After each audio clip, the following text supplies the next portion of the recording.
Well, I'm here with Shadow Communities Secretary Steve Reed, who has been talking this morning about why the Labour Party is opposing this tax hike and indeed the associated social care reform. And your argument, as far as I understand it, is this will hit working people and do very little to solve the social care crisis. That's it. I mean, you'd think the key element of a plan to fix the social care crisis would be that it would do that. And yet we're hearing from the Institute for Fiscal Studies, the National Care Association, local government, it might actually increase their costs rather than solve the crisis that we've got. So Boris Johnson yesterday in Parliament there behind us ripped up the manifesto he was elected on less than 2 years ago, plans to clobber hard-working families with the biggest burden of tax for 50 years that we've seen in our country, broke another promise, which was that no one would have to sell their home to fund social care. In fact, he admitted yesterday they will have to, and that money is simply going to partially plug the gigantic financial black hole that sits at the heart of the National Health Service, because Boris Johnson and his colleagues have underfunded it for the last 10 years. So it does nothing to fix the social care crisis that we as a country urgently need to address. Now, the Prime Minister has been very critical of your party leader in terms of saying that there is no alternative plan that the Labour Party have offered in terms of detailed reform. What do you say to that? Well, you put your plans forward in your manifesto at a general election, and I presume we're several years away from the next general election. Boris Johnson was elected on one less than 2 years ago, and yesterday in the House of Commons he ripped it to shreds and threw it around him like confetti.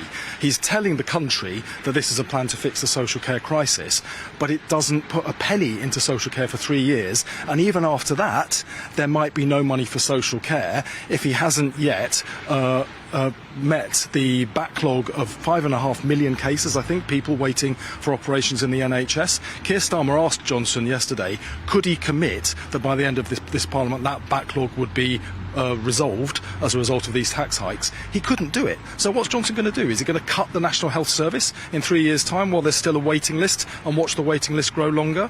Because the only options he's leaving himself are that. So fundamentally the problem is he's clobbering families with a big tax rise at a time they can least afford it and failing to address the social care crisis that we urgently need to fix. Is it not inevitable, though, if we put in catch-up funding to the NHS over the course of the next few years to deal with a backlog, at some point that catch-up funding does need to stop and the NHS budget would fall?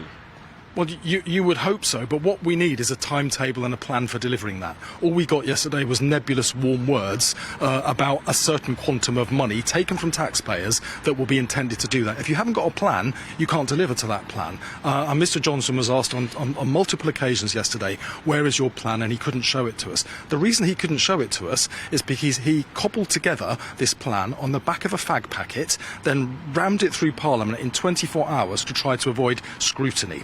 He doesn't want it scrutinised because he knows if scrutiny is applied to this, the public will see that they're suffering the pain of tax rises without the gain of resolving the problem that he's saying it's all about. This is fundamentally an end-of-the-pier contrict by the Prime Minister, and it's unravelling today, barely a day after they announced it in the House of Commons. You talk about the pain of tax rises, and certainly many Tory MPs who you went through the lobbies with actually last night would have agreed with you there. But does the Labour Party accept that taxes do need to rise to pay for some of the backlog that's been caused by the coronavirus pandemic and indeed the social care crisis that existed before the coronavirus pandemic? Yeah, no, you're right to say that the problems existed before the pandemic because waiting lists were already at record levels before the pandemic even hit. But you're quite right with your challenge there. We do have to recognise the need for tax rises to fund the services that we all want to see for people who are older and disabled and need that care. What I object to is that at a time like this, with the economy trying to recover from one of the deepest recessions of any major economy, that is not the time to clobber working families on average and low incomes with a massive tax hike. We should be looking at income across the board. Now, there's more to look at in terms of share income from people who own shares and are getting dividends. Landlords, for instance, are making money by renting out property. They're not being asked to pay a penny more, and that's quite perverse when you think that a landlord owning multiple properties won't pay a penny more, and yet the tenants who are in work who are renting their properties will. It's just wrong. We could look at this in a way that shares the burden much more fairly than what the government's come up with. But fundamentally, Boris Johnson came up with a plan for social care that doesn't fix the social care crisis. That's got to be wrong. And just finally, with this government raising corporation tax, dragging more people into higher tax bands, and now raising national insurance or a new tax to fund the NHS and social care, Has Boris Johnson stolen your party's colours?